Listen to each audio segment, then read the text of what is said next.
Let's finalize our semi-conference with our fourth panel, the transportation companies. And let's welcome Mrs. Swapna Nair, Global Head of Verticals, Energy, Mining, Marine at the American Express Global Business Travel. Hi, Swapna. Hi, Kelly. Welcome. Thank you. And Mr. Nataraj Iyer, Vice President Business Travel at Qatar Airways. Hi, Nataraj. Hi, and thank you for having me. Nice to have you here. So, guys, what challenges do you face when you try to accommodate these transportation needs of crew members, considering their often, unpredictable schedules and last-minute changes in their deployment? Swapna, would you like to start? Sure. So, of course, with crew movement, there's a lot of last-minute changes and last-minute challenges that come. And most of the time, the crew have multiple flights that they need to get to destination. Mm-hmm. So with Amex GBT, what we do is we help facilitate travel. So we do business travel as well as the crew movement. And locally in Greece, Kyvernitis Travel is our partner. And globally, we're present in 140 countries across the globe. So we help move crew across. What we have is a 24/7 service of marine experts. So experts who are trained in this sector, who understand the local rules and regulations, who have the necessary visa and immigration expertise as well. And they work with crew managers to ensure that we take care of last-minute changes or deployments. We also have what we call proactive traveler care. So this is an app that we have in the mobile. So if there's a last-minute cancellation, if there's a last-minute change, they're immediately notified using the app, and through the app, via chat, they can immediately change that as well.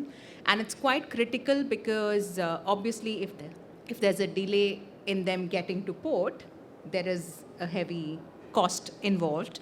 But they also have multiple flights most of the time to get to the port. So if they miss one connection, that could delay their entire trip as well. Mm-hmm. So that's one thing that we do. The previous panels also spoke a lot about the family involvement. So what we also have is through this app, they can also share their entire itineraries with their families who are on shore.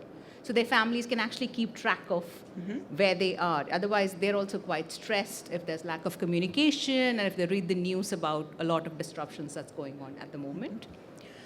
A lot of this crew comes from different nationalities, so visa expertise is very important. So that is something that we help facilitate as well. You take care of that? Yes, yeah. We have a visa experienced team that take care of the visa and immigration regulations that they have.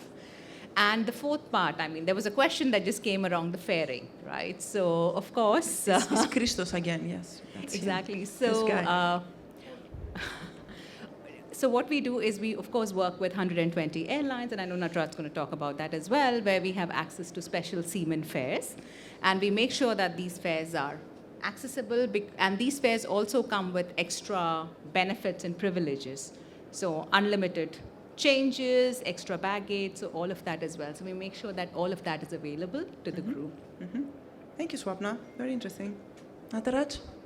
Yeah, I'd probably start with what Swapna said, right? I think there's a number of airlines that participate in this segment, and the complexity comes when there are last-minute cancellations for the airline. From an airline standpoint, the last thing you want as an airline is to lose that seat and for that seat to go unsold.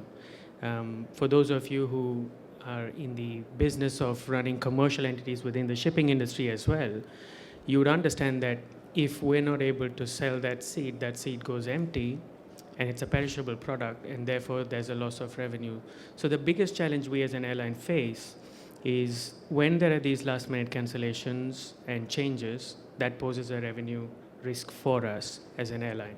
Having said that, we do understand and acknowledge and value the purpose of the shipping industry and what value that brings to each individual airline. I can't speak for every other airline.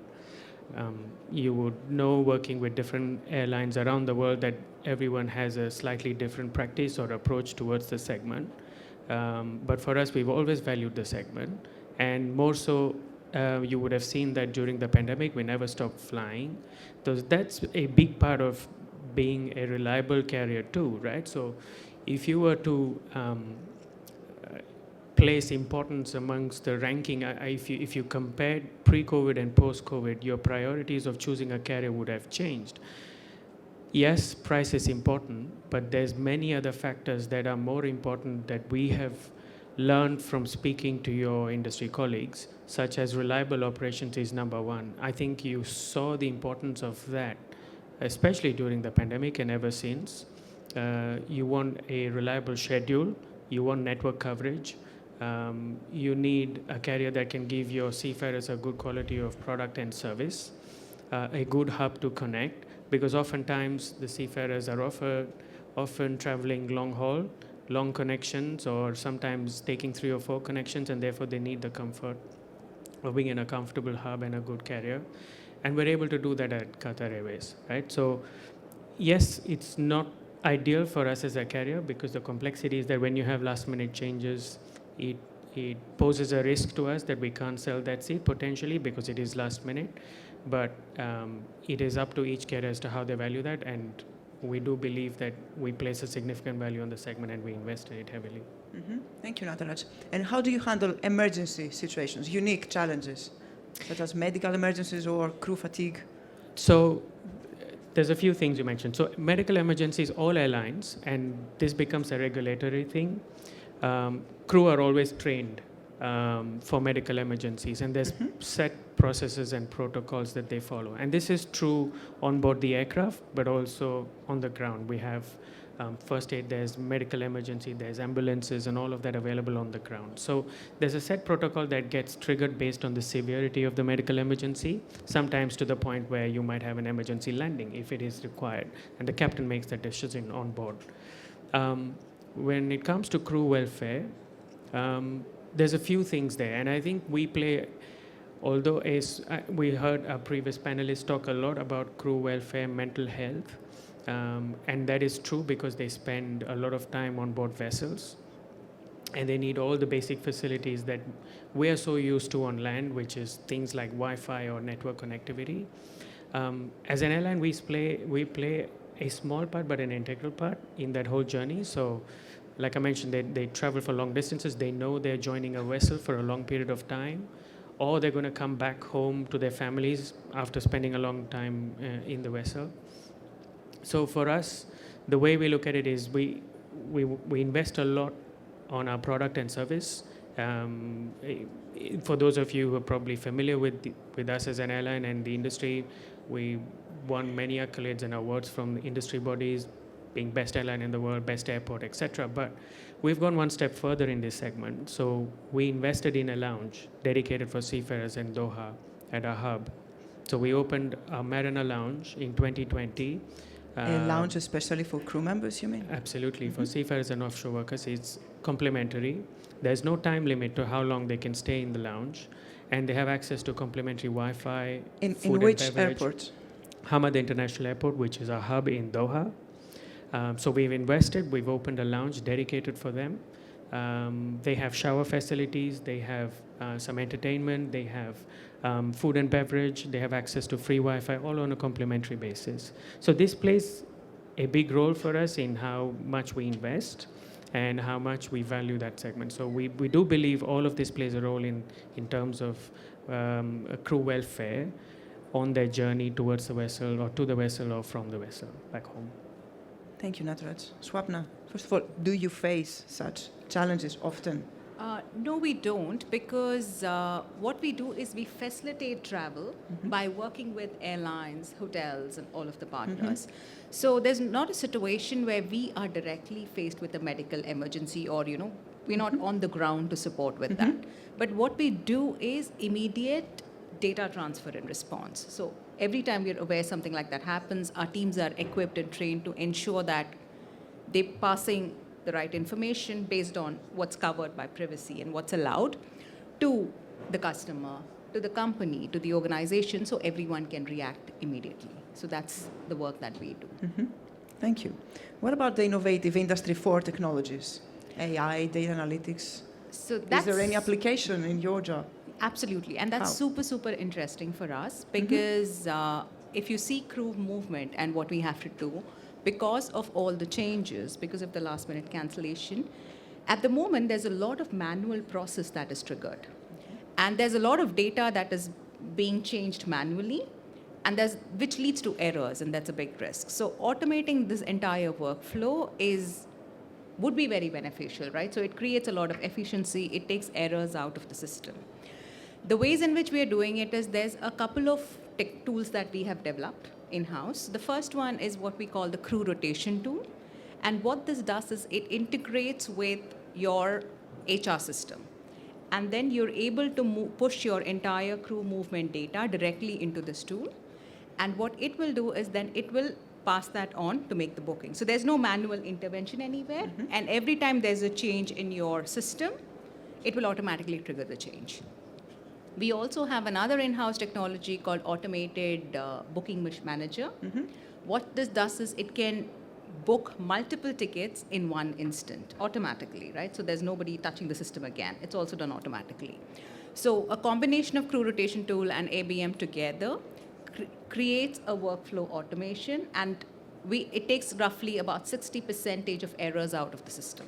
So you make the life of the managing agents easier. It's easier, right? Because then they don't have to focus on what is a very redundant process, but they can actually focus on other tasks. We heard, there's a lot of work that they have to do anyways in terms of training, keeping the morale high, so they can focus on all of that. Okay. Thank you, Swapna. Nataraj, what is the relationship between Qatar Airways and Industry 4? So very similar application to Swapna in what she mentioned as a travel management company. Again, for disruptions mainly, I think we already have certain automation tools in place that helps with disruption, but I think with more technology becoming available in AI, we're able to help during involuntary disruptions, but also when we have to look a little bit forward in terms of how we retail currently and present ourselves to consumers, whether that is B2B or B2C. I think as an industry, there's a fair bit to go. I think B2C are retailing channels, and the way we display our content is a lot more evolved. But I think the application of some of the technology that is becoming available through distribution partners will help us retail a lot better and merchandise a lot better. There will be scope for personalization. I think we do some amounts of personalization at the moment, but I wouldn't say that is down to any sort of advanced AI technology, but that is more legacy technology where we have existing ways of identifying a specific customer segment or a traveler type, and we're able to deliver benefits and services. But I think with AI and some of the new technology becoming available, we will be able to personalize content a lot better and able to deliver real-time benefits as and when the traveler goes through their traveler journey. So these are, I think, some of the applications we feel the technology will be helpful in the travel environment. Thank you so much. And final question, referring to the famous decarbonization rules in the shipping industry.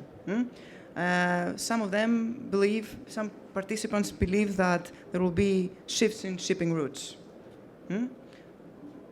What about your future strategies? How do you adapt your strategies for crew transportation given those new traffic patterns? Nataraj. So, like the shipping industry, the airline industry also has its goals towards sustainability. So we as an airline also have a commitment to environmental sustainability. We have our ESG initiatives. So we work closely with our industry body, which is IATA, and we work towards the climate target that IATA as an industry body has set, and the 4-pillar strategy, which includes sustainable aviation fuel. It involves offsetting, it involves technology, operations, and infrastructure. So these are the 4 pillars, right? Now, as part of being a member of the One World Alliance, we have a commitment to net zero carbon emissions by 2050. It's very similar to the shipping industry in terms of the decarbonization targets. So we're in many ways aligned rather than being very different. So we have similar goals. And then, as part of the alliance, one vehicle for us to get to that is sustainable aviation fuel. But the fact is, in today's world, the availability of sustainable aviation fuel, or SAF, is not available at scale, and you need credible SAF. But as part of being a member of One World, our aspiration is to have at least 10% of our combined fuel volume, with SAF as being 10% of that. So I think we're on that journey. For example, last year we sourced 300 metric tons of SAF, neat SAF from Shell, to be picked up at Amsterdam Schiphol Airport. So these are small steps, but I think as SAF becomes more available, it also has to be economically feasible. I know there was a question from the audience about fares and how high they are, but if you really were to, if you really have to accept 100% SAF on board, the prices will be a lot higher. Okay, now, can I have a question? Yes, of course. Make it serious now. Okay, so we You, have noticed. you need to use the mic, maybe. Most welcome. Welcome back. So, I will take one on part of the audience, I think. This is your moderator I now. will make one part of the audience. Because both as professionals in shipping or as individual while traveling, we have seen a significant difference in prices, especially with the period compared to before COVID and now. As you understand, I'm not going to ask for any discount. I'm not For all of authorized to them, give discount. for all of them, I'm going to ask only for Danaos. But now, seriously, do you see any tendency in the market, in the world market, in the air freight market? Honestly, at least myself, I don't know how this works, how you are doing the pricing. Yeah. But do you see any trend? It's going to remain high, or it's going to stop dropping at some point? Because day by day we receive different prices. Not day by day, but we see that especially some destinations they go higher.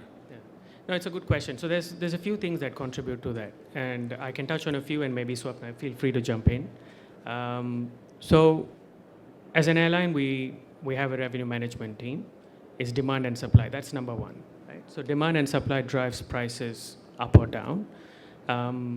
That's number one. Number two, there are other external factors that drive costs up. Fuel is a big part of it.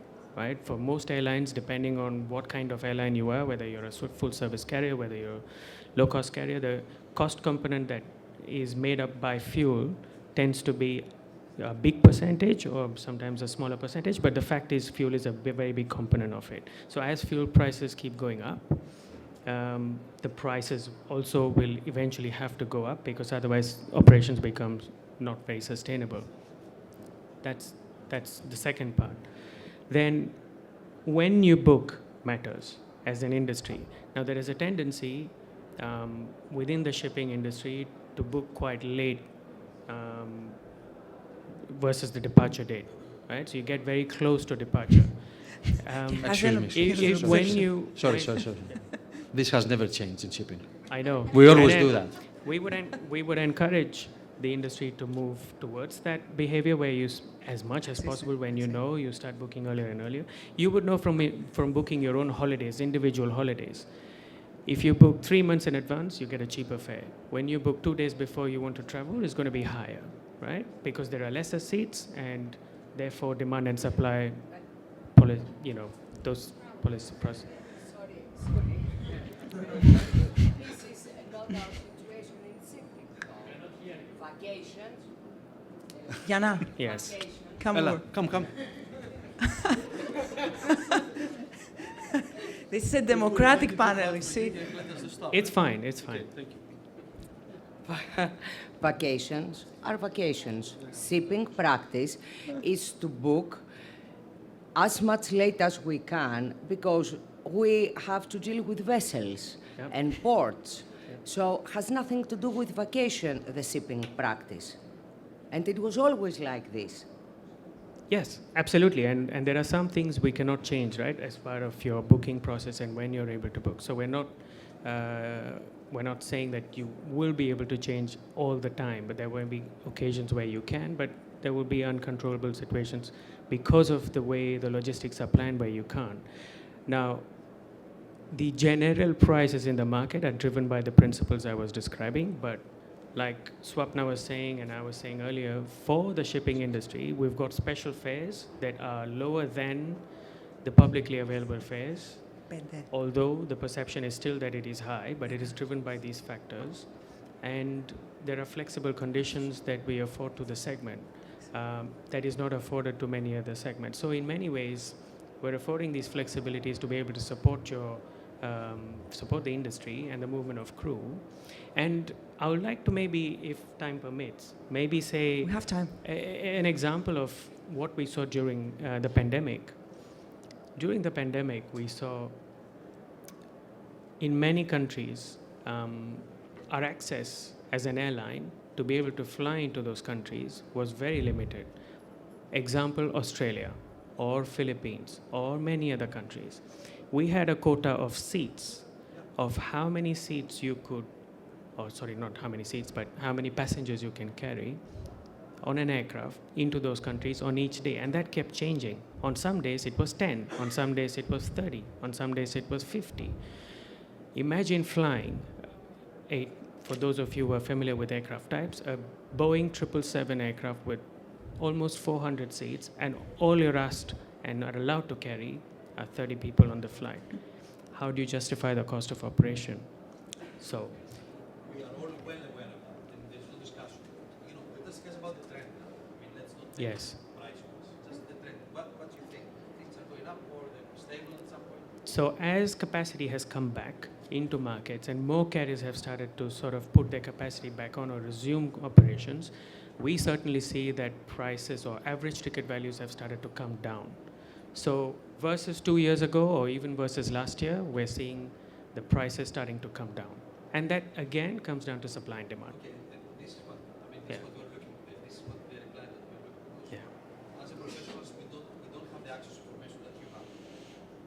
And I just wanted to add a couple of things, right, that also play into this. So adding to Nataraj's point, one of it is since COVID, there is also a backlog in the new fleet that the airlines have ordered, right? So there's now IATA has said that there's a 5-year backlog in the fleet, which means that over the next 5 years, there's not going to be more airlines in the air, but the demand is going up.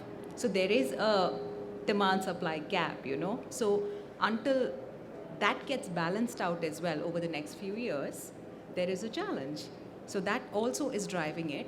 And the other thing is there's more and more countries that are putting regulations, sustainability regulations on it. So Schiphol is a prime example, where now most airlines are going to get taxed more heavily as part of the decarbonization regulations. And what do, right? I mean, airline is not a high margin business, so somewhere that has to be passed back as well. So I think those are two factors. And in the long run, SAF. Coming to it, I mean, the more we invest in SAF, all of that, I think, is going to affect the prices as well. I mean, much as we all want this to be lower, but I think these are three critical trends that we're going to see in the short term. Thank you for the insights. Thank you. What about decarbonization? Just 1 second. So for us, SAF is a very important one. And what we have done is we have signed a partnership with Shell Aviation in July 2020, where we will provide the demand side of it. So we work with our clients and we generate demand. We have clients who are willing to invest in that. And the supply would be generated by Shell Aviation.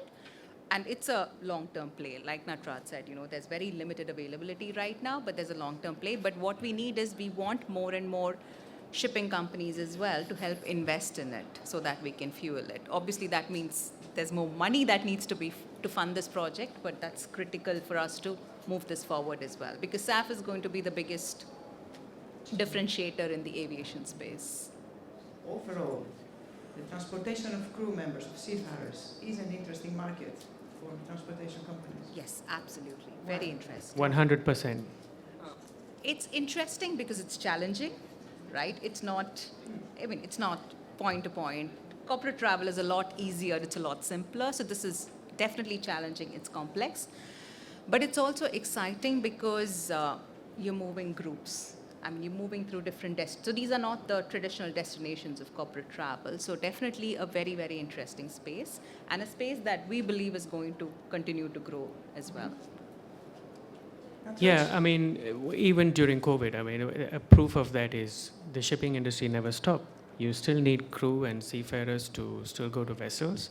And while you had probably, I'm giving an example, banks stopped flying, so it's valuable to us. Yes, Vasilis, please come over. A tough crowd.